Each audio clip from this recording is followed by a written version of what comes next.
다양한 인물이 나오고 또한 사건하고 또 짐승도 나오고 또 숫자들도 나오죠. 또한 다양한 물건들도 소개되고 있습니다. 이러한 것들이 예수님을 상징하는 것들이 참 많이 있습니다. 그렇다고 해서 성경에 등장하는 모든 것들이 예수님을 상징하냐? 그렇지는 않습니다. 신구약의 중심 인물은 예수님이십니다. 그러므로 성경을 읽을 때 어떤 인물이 나오고 어떤 장소가 나오고 짐승이나 사건이 등장하게 된다면 이것이 의미하는가가 무엇인지를 우리가 진지하게 살펴볼 필요가 있습니다. 여러분, 노아 홍수 또 홍해를 건너는 그런 사건들, 노아 요단강을 건너는 사건을 여러분들이 대하게 되면 어떤 사람이 떠오르게 됩니까? 여자의 후손 또 이삭, 보아스는 누구를 연상시킬까요? 유월절 어린 양, 또 모리아 산의 순양, 아벨이 제사할 때 사용한 양이 흘린 피는 과연 무엇을 상징할까요? 이 모든 것들이 장차 이 땅에 오실 메시아를 상징하는 구약 시대의 하나의 예표이며 상징적인 그런 사건들 아니겠습니까? 오늘 본문 말씀 속에서도 우리 예수님을 상징하는 하나의 우리 물건을 우리가 통해서 이것이 우리에게 의미하는 것이 무엇인지를 한번 생각해 보았으면 좋겠습니다. 오늘 본문 말씀에 등장하는 상징하는 하나의 물건은 바로 붉은 줄입니다. 붉은 끈이죠. 이 끈이 도대체 어떤 의미가 있는지를 한번 살펴보았으면 좋겠습니다. 여호수아 2장을 읽는 독자들은 이 붉은 줄을 생각할 때마다 메시아를 연상하게 됩니다. 성경에 등장하는 메시아와 관련된 상징물 중에서 여리고 성벽에 내걸린 붉은 줄만큼 생생하게 붉은 피를 흘리면서 십자가에 높이 달리신 예수 그리스도를 상징하고 생각하게 하는 그런 것은 없습니다. 오늘 특별히 15절 말씀을 한번 보십시오. 15절 말씀에 보면은 라합이 그들을 창문에서 줄로 달아 내리니 그의 집이 성벽 위에 있으므로 그가 성벽 위에 거주하였음이라 라고 말합니다. 여기서 여러분 줄을 한번 보시기 바랍니다. 줄에 해당하는 히브리어가 뭐냐면 헤벨입니다.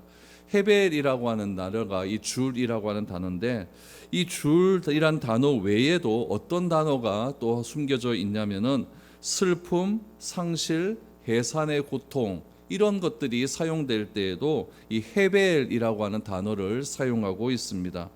그렇다면 여러분, 여기 줄이라고 하는 단어, 그냥 줄 이렇게 사용하는 그런 단어를 사용하면 될 것 같은데, 왜 줄과 함께 이렇게 고통스러운 상황을 전개하는 이 헤벨이라고 하는 단어를 오늘 이 본문 15절에서 사용하고 있을까요? 이 헤벨이라고 하는 단어, 이 고통이죠. 고통스럽고 또 슬픔이고 상실하고 해산의 고통에 해당하는 이 헤벨이라고 하는 단어를 사용할 때에 가장 여러분 생각나는 그런 인물이 누구냐면 바로 예수 그리스도이십니다. 히브리서 5장 7절 말씀을 한번 보시죠. 히브리서 5장 7절 말씀에 보면 그는 육체에 계실 때에 자기를 죽음에서 능히 구원하신 이에게 심한 통곡과 눈물로 간구와 소원을 올렸고 그의 경건하심으로 말미암아 들으심을 얻었느니라 라고 할 때 이 심한 통곡, 눈물 이런 것들이 헤벨과 관련되는 그런 표현이다 라는 이야기죠. 그러므로 라합이 창문에 매달려 있었던 그 붉은 줄은 메시아를 상징하는 장치는 분명하다는 이야기입니다. 이 줄을 통해서 멸망한 여리고성에서 유일하게 살아남은 사람들이 바로 라합과 그의 가족들이기 때문에 그렇습니다. 이 줄을 붙잡고 내려오기만 하면 살 수 있었던 것이죠. 정탐꾼도 이 줄을 잡고 내려왔고 라합도 라합의 가족도 다 이 줄을 통하여서 살 수 있었다는 이야기입니다. 그렇다면 이 라합과 정탐꾼들이 만났을 때의 이 여리고성의 상황은 어떠하였는가? 이 여리고성의 상황들은 이스라엘 사람들로 인하여서 굉장히 두려움에 빠진 그런 상황이었습니다. 그 상황을 우리가 어떻게 알 수가 있냐면은 라합이 정탐꾼을 만났을 때의 한 이야기를 통해서 알 수가 있습니다. 우리 여호수아 2장 10절 이하를 한번 보시죠. 거기 보면 이는 너희가 애굽에서 나올 때에 여호와께서 너희 앞에 홍해물을 마르게 하신 일과 너희가 요단 저쪽에 있는 아모리 사람의 두 왕 시온과 옥에게 행한 일 곧 그들을 전멸시킨 일을 우리가 들었음이니라. 우리가 듣자 곧 마음이 녹았고 너희로 말미암아 사람이 정신을 잃었나니 너희의 하나님 여호와는 위로는 하늘에서도 아래로는 땅에서도 하나님이시라 라고 고백을 합니다. 특별히 보면 11절 말씀을 보세요. 너희로 말미암아 사람이 정신을 잃었다라고 말을 합니다. 여러분, 어떤 이야기를 듣게 되면 우리가 정신을 잃을 정도로 혼미하고 완전히 막 두려운 그런 감정들이 막 일어오르게 되겠습니까? 이 당시에 여리고성 안의 분위기가 이렇다는 이야기예요. 그 주변에서 이스라엘 사람들에게 행하신 그 하나님의 놀라운 능력, 그 하나님의 능력을 지금 여리고 사람들이 다 들었다는 이야기죠. 그래서 이 여리고성도 조금 있으면은 시온과 옥에게 행했던 그 하나님의 능력으로 말미암아 여리고도 이제 조금 있으면 멸망당하는 것 아니겠는가? 이런 소문들이 여리고성 안에 가득 차 있었다는 이야기죠. 그런 일들로 인하여 여리고 성 사람들은 불안함과 두려움이 있었다라는 이야기죠. 이런 불안함과 두려움에서 해방시켜줄 유일한 장치가 무엇이었습니까? 바로 이 줄이었다는 이야기입니다. 그 소망을 붙드는 자들은 멸망하지 않게 된다는 이야기입니다. 그래서 오늘 본문에 나타난 이 줄이 주는 의미는 굉장히 큰 의미가 있다라는 것을 알 수가 있어요. 특별히 여러분 좀 뒤에 볼 건데 여호수아 6장 25절에 보면 이렇게 나와요.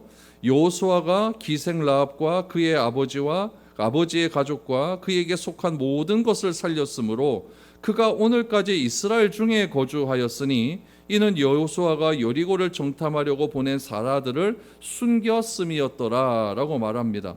성경을 라합과 그의 가족이 언제까지요? 오늘까지 거주하고 있었다라고 말을 해요. 여기서 말하는 오늘이라고 하는 것은 여호수아가 이 여호수아 책을 율법의 책에 기록할 그때까지를 이야기하는 것 아니겠습니까? 그때까지 이 라합의 가족들이 이스라엘 공동체 안에 함께 있었다라고 이야기를 하고 있어요. 왜요? 여호수아가 여리고를 정탐하려고 보낸 사자들을 숨겼기 때문에 그 일 때문에 이 라합의 가족이 지금 이스라엘 공동체 가운데 있었다라고 이야기를 하는 것이겠죠. 이스라엘 공동체 가운데 이 라합의 가족이 있었다라는 것은 무엇을 의미할까요? 라합이 택함을 받았다는 사실을 의미하고 있는 겁니다. 하나님으로부터 구원함을 받았다. 이 라합도 여리고성 사람, 다시 말하면 가나안 사람 아닙니까? 이 가나안 사람이었지만 하나님의 택하심을 받게 되었다, 구원받게 되었다, 하나님의 자녀가 되었다라는 사실을 이 여호수아는 분명히 증언하고 있다는 이야기입니다. 그럼 여러분 그것으로 끝이 날까요? 오늘까지 있었다라고 말하지 않습니까? 오늘까지 있었어요. 그럼 여호수아가 이 여호수아서 책을 쓸 그때까지만 있었다라고 이게 증언은 되는 겁니다. 그럼 그것으로 끝일까요? 그렇지는 않습니다. 라합은요, 두 명의 정탐꾼 중에 한 명인 살몬이라고 하는 사람과 결혼을 하게 됩니다. 결혼을 하죠. 그럼 살몬은 이스라엘 사람이에요. 라합은 어느 나라 사람입니까? 가나안 사람 아닙니까? 이 둘이 결혼을 했어요. 결혼을 해서 낳은 사람이 누구냐면 보아스입니다. 이 보아스가 굉장히 거부가 되었어요. 거부가 된 보아스가 누구와 결혼을 합니까? 모압 여자 룻과 결혼하지 않습니까? 그러니까 이 라합이라고 하는 여인과 이스라엘 사람과 결혼을 해서 보아스를 낳았고, 보아스는 또 이방 여인과 결혼하지 않습니까? 결혼을 해서 여러분 아주 놀라운 일들이 일어나게 되죠. 그래서 그 후손으로 누가 나오게 되느냐? 이새가 나오고 다윗이 나오고 결국에는 예수님을 배출하는 최고의 명문 가문이 되었다라는 이야기죠. 이렇게 된 이유가 무엇일까요? 성경은 여호수아 2장에 딱 한 단어로 이야기를 합니다. 헤벨, 이 줄이라고 하는 거죠. 줄 때문에 이런 일이 있었다라는 이야기죠. 그러니까 이 줄이라고 하는 것은요, 이 끈이라고 하는 것은 멸망받을 수밖에 없는 여리고 사람들에게 유일한 구원할 수 있는 방법이었다는 이야기죠. 이 줄을 붙잡아야 살 수 있었다라는 이야기죠. 그래서 우리는 이 여호수아 2장에서 이 줄이라고 하는 것이 이 예수 그리스도를 예표한다, 상징한다라고 이렇게 우리가 알고 있는 것입니다. 그렇다면 이 줄이 가지고 있는 이 의미가 무엇인가? 이것을 우리가 조금 더 깊게 생각을 해 보아야 됩니다. 그 의미를 우리 12절부터 말씀을 보면서 한 절 한번 보면서 우리가 한번 생각해 보았으면 좋겠습니다. 우리 12절 13절 보시면 그러므로 이제 청하노니 내가 너희를 선대하였은즉 너희도 내 아버지의 집을 선대하도록 여호와로 내게 맹세하고 내게 증표를 내라. 그리고 나의 부모와 나의 남녀 형제와 그들에게 속한 모든 사람을 살려주어 우리 목숨을 죽음에서 건져내라 라고 말합니다. 여기서 말하는 나라는 것을 라합을 이야기하고 너희는 지금 정탐꾼을 이야기하는 거겠죠. 라합이 정탐꾼을 선대하였기 때문에 너희들도, 이 정탐꾼들도 여호와 하나님께 맹세를 하라고 합니다. 어떤 맹세느냐? 우리 가족을 그의 목숨을 죽음에서 건져내라. 그러니까 목숨을 보존할 것을 맹세하라라고 이야기를 합니다. 이 정탐꾼에게 자기 가족의 목숨을 보장해 달라라고 이야기를 한 것이죠. 그때 정탐꾼이 뭐라고 이야기하느냐? 한 가지 조건을 걸어요. 14절 말씀에 보면 그 사람들이 그에게 이르되 내가 우리의 이 일을 누설하지 아니하면 우리의 목숨으로 너희를 대신할 것이요 여호와께서 우리에게 이 땅을 주실 때에는 인자하고 진실하게 너를 대우하리라 라고 이야기를 해요.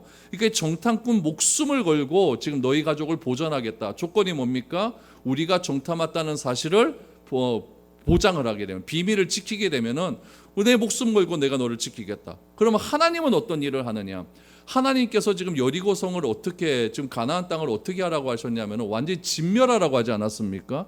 이건 아이고 어른이고 노인이고 뭐 짐승이고 재산이고 뭐 없어요. 완전히 다 진멸하라고 하셨어요. 그 진멸하는 그 상황 가운데 하나님의 성품이 이 라합의 가정 가운데 어떻게 드러나느냐? 14절 다시 보시면 인자하고 진실하게 하나님께서 너를 대우하겠다라고 약속을 해 주었다라는 이야기죠.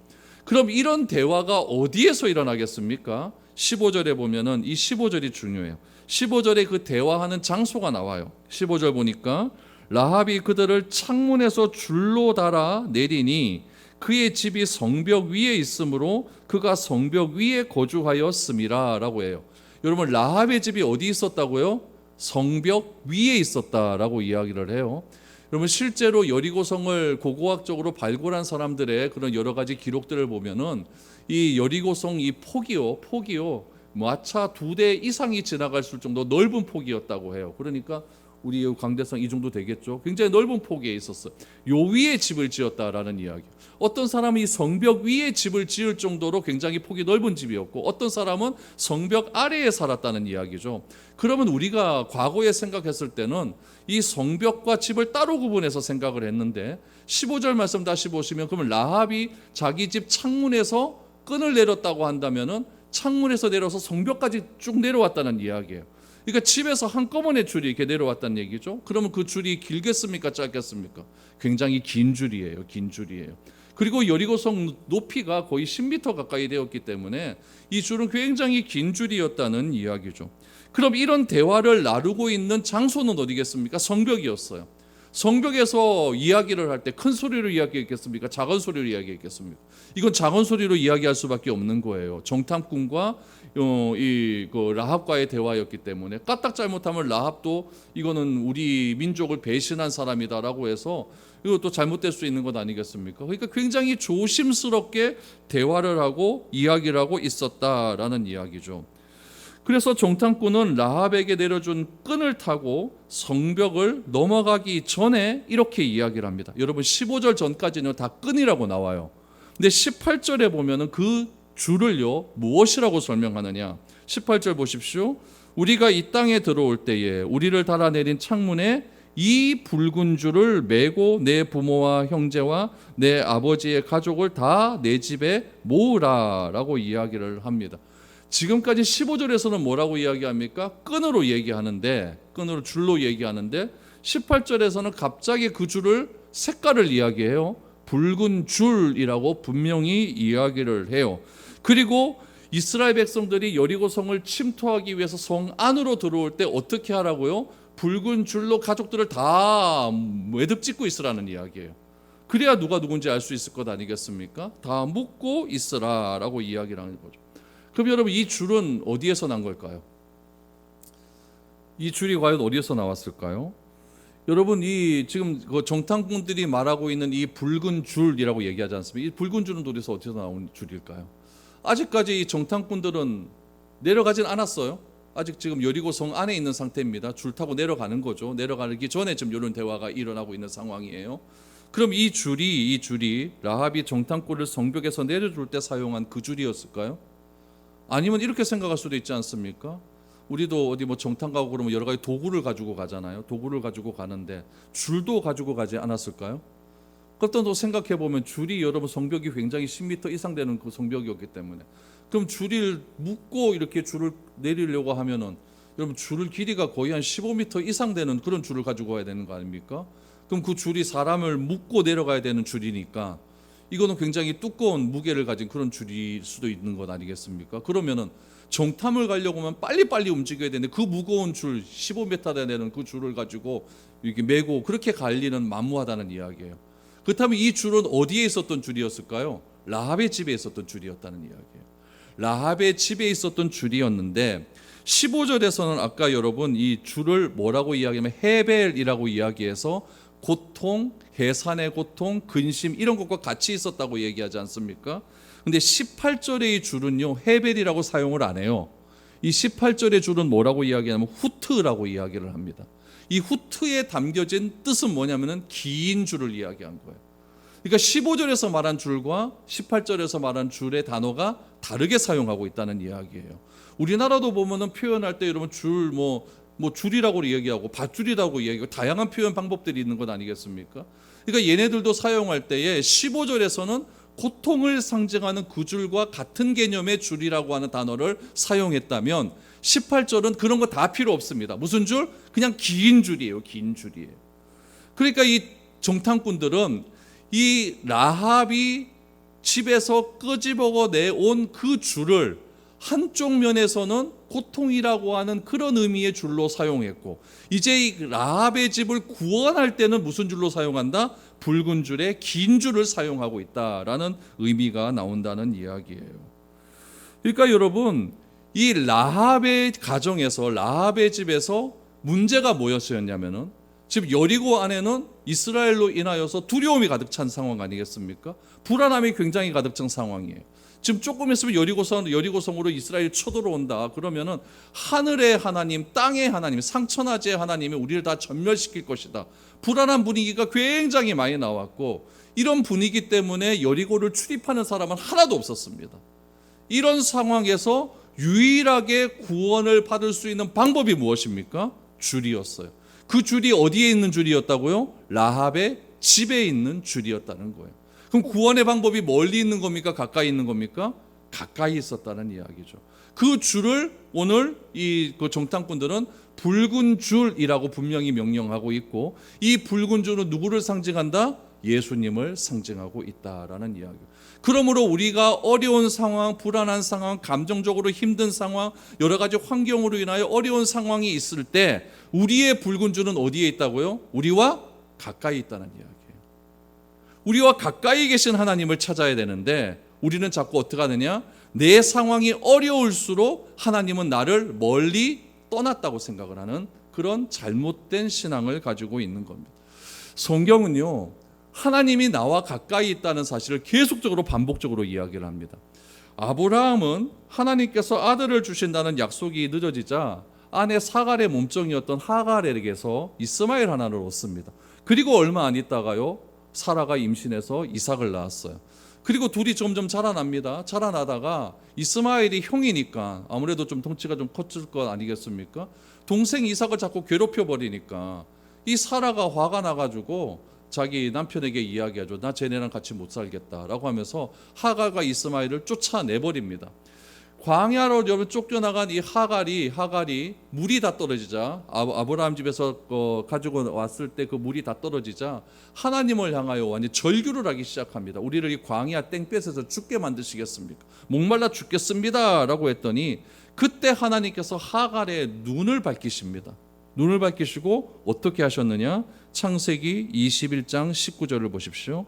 하나님이 하갈의 눈을 밝히셨으므로 샘물을 보고 가서 가죽 부대에 물을 세워다가 그 아이에게 마시게 하였더라. 샘물이 멀리 있었습니까? 곁에 있었습니까? 곁에 있었어요.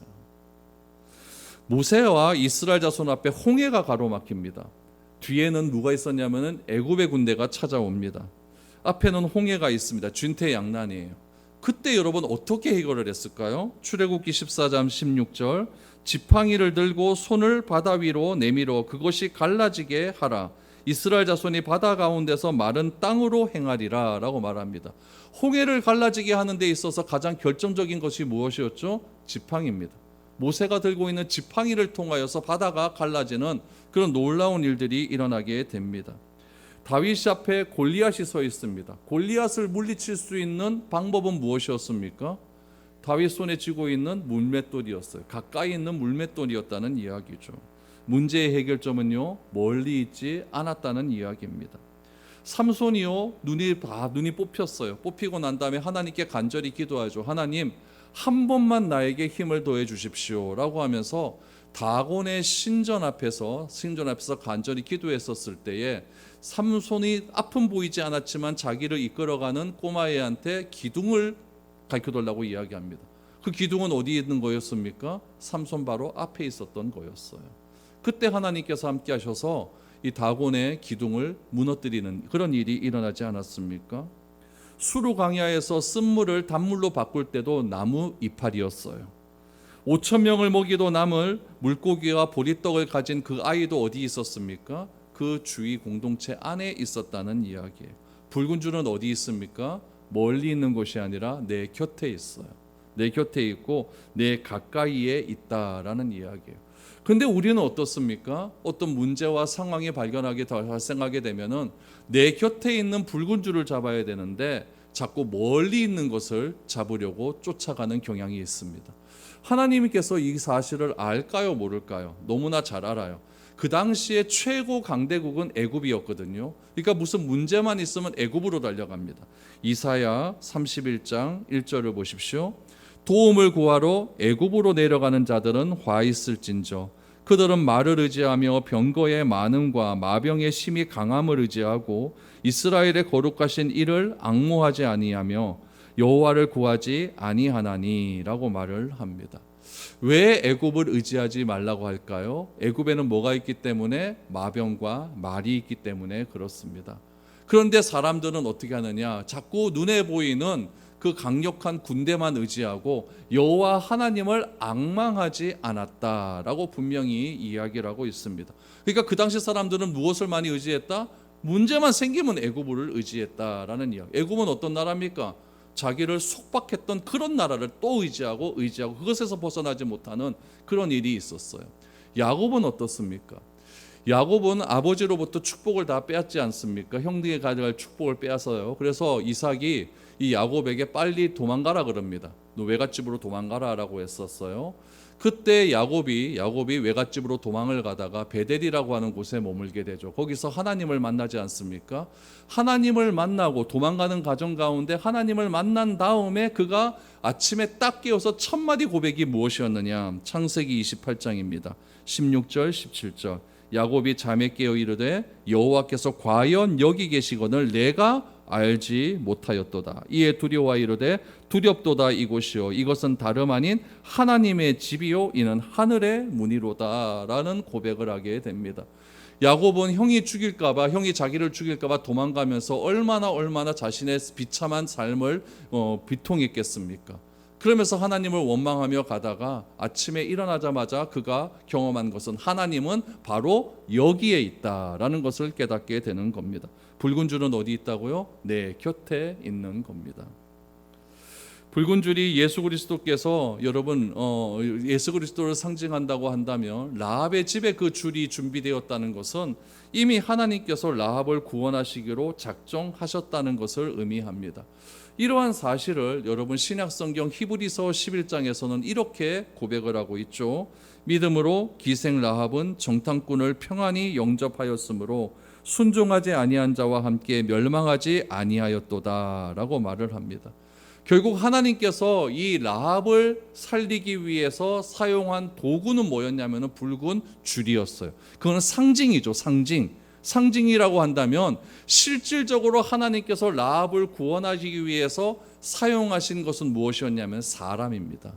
사람을 통해 붉은 줄이라고 하는 것을 이용하게 하시고 그 이용한 붉은 줄을 통해서 예수 그리스도가 누구신지 이 여호수아 시대 때 미리 보여주신 것이고 이 사람을 통해서 결국 구원하셨다라는 이야기예요. 그러니까 하나님이 행하시는 일은 누구를 통해 행하신다? 우리 사람을 통해 행하신다는 사실을 알게 됩니다. 결국 하나님은 내 주위 사람을 통해 역사하시는 분이에요. 우리가 흔히 이야기하는 이스라엘의 역사 가운데 거하시는 하나님이라고 이야기하지 않습니까? 역사라고 하는 것은 사람이 행한 일들이에요. 사람이 어떤 사건 속에서 어떤 일들을 행했는가가 역사 아니겠습니까? 그 역사는 결국 사람이 행했다고 한다면, 하나님께서 이스라엘 역사 가운데 거하셨다는 하는 것은 이스라엘 사람을 통하여서 어떻게 하나님을 드러내셨는가, 이게 나타나는 것 아니겠습니까? 하나님께서 이스라엘 사람 다윗을 통하여 하나님께서 자기 자신을 드러내십니다. 하나님께서 악한 사람 이방인 왕 고레스 왕이었어요. 고레스 왕의 칙령을 통해서 페르시아에 잡혀 있었던 이스라엘이 다 지금 해방되어서 이스라엘로 회복되지 않습니까? 이방인 왕 고레스를 통하여 하나님이 누구신지를 어떻게 드러내는, 그거 다 사람을 통해 드러낸다는 이야기예요. 그러니까 하나님께서는 이스라엘의 역사 속에서, 성경의 다양한 역사 속에서 다양한 것들을 사용하십니다. 어떨 때는 돌도 사용하시고, 어떨 때는 숫자도 사용하시고, 오늘 본문처럼 끈도 사용하시고, 여러 가지 것들을 사용하시는데, 그 사용하시는 다양한 것들을 다 누구를 상징하냐면 예수님을 상징할 수 있도록 다양한 도구로 사용하시되, 그런 것들을 행할 수 있는 것은 누구? 사람을 통해 역사하신다는 이야기예요. 그렇다면 여러분, 나면서부터 안전뱅이 된 자도 보면, 여러분 성문 앞에서 안전뱅이 된 자도 여러분 결국 하나님의 역사로 말미암아 그가 걷게 되는데, 누구를 통해서요? 베드로와 요한을 통해서 일어나게 되는 거거든요. 그러므로 우리 또한 똑같다는 이야기예요. 하나님께서 다양한 방법으로 자신을 드러내십니다. 자신을 드러내시되, 그 드러내시는 방법에 사용되는 도구가 누구다? 우리들이에요. 내가 어떻게 사용될 것인가를 따라서 하나님께서 나를 통하여 사람을 어떻게 구원하시는가가 드러난다는 이야기죠. 오늘 본문에서도 이 두 정탐꾼은 단순히 정탐하러 들어갔어요. 그러나 이 정탐꾼이 들어간 것도 다 누구에 의한 계획이었겠습니까? 하나님에 의한 계획이었어요. 지난주에 말씀드렸다시피 여호수아는 이미 그 땅 다 알고 있거든요. 근데 왜 굳이 또 들어가야 되겠습니까? 하나님께서 누구를 구원하시기 위하여? 라합을 구원하시기 위해서 정탐꾼을 굳이 보내는 겁니다. 굳이 보내서 그 집안에 있는 별거 아닌 것 같은 그 끈을 하나 사용하셔서, 그것이 예수 그리스도를 사용해서 상징하는 징표로 만들어 주시고, 그 징표를 통하여 라합의 온 가족을 구원케 하시고, 그 라합의 가족을 통하여서 다윗이 나오고 예수님이 나오게 하는 놀라운 족보를 만드시고 있다라는 이야기죠. 그러면 우리가 우리 성도들과의 관계를 어떻게 해야 되겠습니까? 좋게 가져야 되는 거예요. 마태복음 18장 18절 말씀에 보면 이렇게 나와요. 진실로 너희에게 이르노니 무엇이든지 너희가 땅에서 매면 하늘에서도 매일 것이요 무엇이든지 땅에서 풀면 하늘에서도 풀리리라.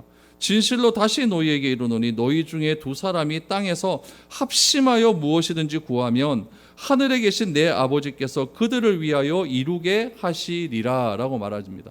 여기서 여러분 19절에 나오는 너희 중에 두 사람이 누구겠습니까? 18절에 나오는 푼 사람이에요. 서로 간의 관계를 푼 사람이에요. 사람과 사람과의 살아가기에 그 관계가 풀어지고, 그 관계가 풀어진 것이 하나님과의 관계가 풀어졌기 때문에, 회복되었기 때문에, 회복된 사람이 합심하여 기도하게 되면 하나님의 역사가 일어나겠다, 이렇게 말씀하시는 것 아니겠습니까? 그러므로 여기서 말하는 너희라고 하는 것은 함께 고민하고 함께 기도하는 사람입니다. 뭘 하기 전에, 그 함께 고민하고 함께 기도하기 전에 뭐가 돼야 됩니까? 서로 풀어짐이 있어야 된다는 이야기죠.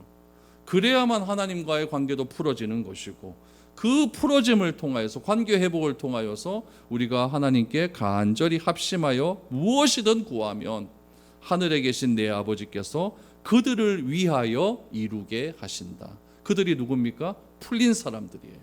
그 사람을 통하여 다 이루어 주겠다라고 말씀하고 있는 것이죠. 여러분, 문제를 해결하는 유일한 방법은 어디에 있다? 내 곁에 있습니다.